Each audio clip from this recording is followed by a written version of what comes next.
once they get to the highest level, I mean, that is who they are. You know, like with Donald, I mean, he's a pure fighter. But Donald is also he has a lot of interests. I'm not worried about Donald transitioning because I think he has a legit possibility to be a movie star. I think he could do it. If any of those guys could do it, I mean, movies are always looking for like a real hard looking cowboy motherfucker. Yeah. And Donald's that guy. Yeah. I mean, he's perfect for movies. I could see him, like Randy Couture's turned it into a career in films, you know, with the Expendables movies and all kinds of other shit. I could see Donald doing that easy. Yeah. 100%. Yeah. I don't know if you saw his short that he did at his ranch the other day on Halloween. He put out like a 10-minute, like a little mini movie. Donald did? Yeah. It's really cool. It was very well put together. And we're working on, he and I are doing like a comedy where. Nice. Yeah. So I got a guy working for me that's writing it right now. Beautiful. So it'll be fun. I love Donald. He's a wild boy. Yeah. He wants you to come out to his kids camp. What is that? What is his kids camp? It's in the summer in June. He just has kids come out and they just learn to be like miniature Cowboy Cerrones. Like we shoot bows, guns. They roll every day, and there's sessions, campfire sessions at night. That's awesome. 50, 60 kids. That's probably the thing he's most passionate about now that he's done fighting. That's beautiful. He talks about it all the time. He's got a good heart. Yeah. He really does. Yeah. He's a good man. But he told a story on this podcast about getting trapped in a cave while cave diving with this dude, and the dude panicked and the cave got filled up with mud. You couldn't see anything. Even though he was right there and I knew he survived, like it was one of the most fucking terrifying stories I've ever heard in my life because he was running out of air and he couldn't figure out how to get out of the cave because it was all filled with silt. So he's like searching around for the opening to try to figure out how to get out. Yeah, that's an intense story. Fuck. Thinking about his family, thinking about his kids and his wife, and he'll never see them again. He's going to die in this cave. Like, fuck. But he's got that never quit attitude. Yeah. And also, like, don't go cave diving with people who panic. Yeah. You know, just people who panic are dangerous. Don't do anything with people that panic. Don't do anything. Like, you have to experience panic many times in your life and figure out how to manage that before you start fucking around in caves. Yeah. That should not be the first time you really panic.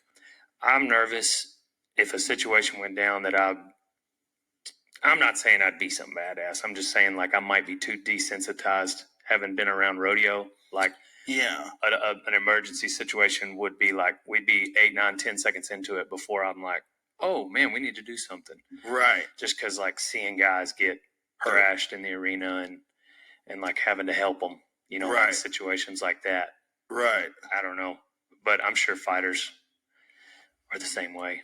But they definitely get desensitized to people getting hurt. Yep, for sure. You know, one time my wife, she had like one of those SUVs with a hatchback thing, and she was taking something out of the back, and the corner of the door was above her head, and she didn't know, and she stood up and slammed the corner of it right into the top of her head, and blood starts trickling down her face. She was freaking out. And I looked at it, I'm like, it's like that big. It's like a little cut. We could super glue it. I was like, it's nothing. Yeah. I was like, to me, it was like, if that was my head, I'd be like, oh, it's just a little cut. It's no big deal. But she's like, blood. Yeah. And I'm like, oh my God. It's a person I love more than anyone. And I'm so desensitized to like a little cut. Yeah. I'm like, this is nothing. Yeah. This is like barely an injury. I'm so used to seeing people just busted open, their fucking eyelids hanging off their face. And they're like, don't stop the fight. Let them fight. Yeah, you're so used to seeing guys that probably have a broken hand because they haven't thrown it in 2 rounds. You're so used to seeing guys get fucked. I've seen so many guys. I've seen like 4 guys have their legs snapped from checking kicks now. You see so many injuries. Yeah. I get so desensitized to seeing people just getting fucking knocked into another dimension with a head kick. It's so normal. I rodeoed with a guy. We went together for years. Ross Sherrod, he was a Marine, so he came back from Iraq and started riding bareback horses. And he got jerked down into like a pipe fence and just like crushed his face. Oh. Like had to like surgery and like and he just never knocked out, just like stood up. He's this little stocky, Marine, like door-to-door Marine. And he just like walks out. He's like, I'm going to go down here to the hospital. Just blood everywhere, broken eye socket, broken everything. And, we helped him. And, but it made me think, like I feel like I've seen quite a bit of injuries with the rodeo arena, but I can't imagine guys like Ross or even Tim, right, who have done MMA and been to Afghanistan. Yeah, that's a different level of seeing people get fucked up. Yeah, watch somebody come out without an arm, not just an arm broken, but there's always risk. Yeah, you might get kicked. Yep, stepped on. You might get stomped. You get stomped by a bull. Good Lord. Have you been stomped? Oh yeah. What does that feel like? I broke a lot of bones. Like this, I broke my sternum. Like getting kicked, stepped on in the chest. Oh, that one's pretty bad. But a lot of the worst ones would be like concussions. Those are the ones that'll stick with you. Those bones will heal, but the concussions will kind of, that CTE. That's something that's not measured in rodeo. Right. You know what I mean? Right. You get some guys that all of a sudden start getting knocked out. Just they can think about getting jerked down, and it might knock them out. Yeah, that gets sketchy, right? Yeah. When the chin goes. Yeah. Yeah. I mean, it's just like fighters. You get knocked out too many times, then you get knocked out really easily. It's very spooky to see. When I see it in fighters, it makes me very concerned. Like sometimes you got a guy who's just maybe had just too many fights, and they used to be real durable, and then you see him get dinged once, and you see like instantly the legs go, and you're like, oh my God, he barely got touched. Yep. And he got rocked. Yeah, and I'm sure with fighters too, there's just this, once that sport grabs a hold of your soul, it's so hard to let it go. And it's the most exciting moments of your life is winning and competing. And that high is so high that regular life seems like a dull gray. Yes. And I think it's very hard for them. And it's also hard for them because their identity gets wrapped up in being a fighter.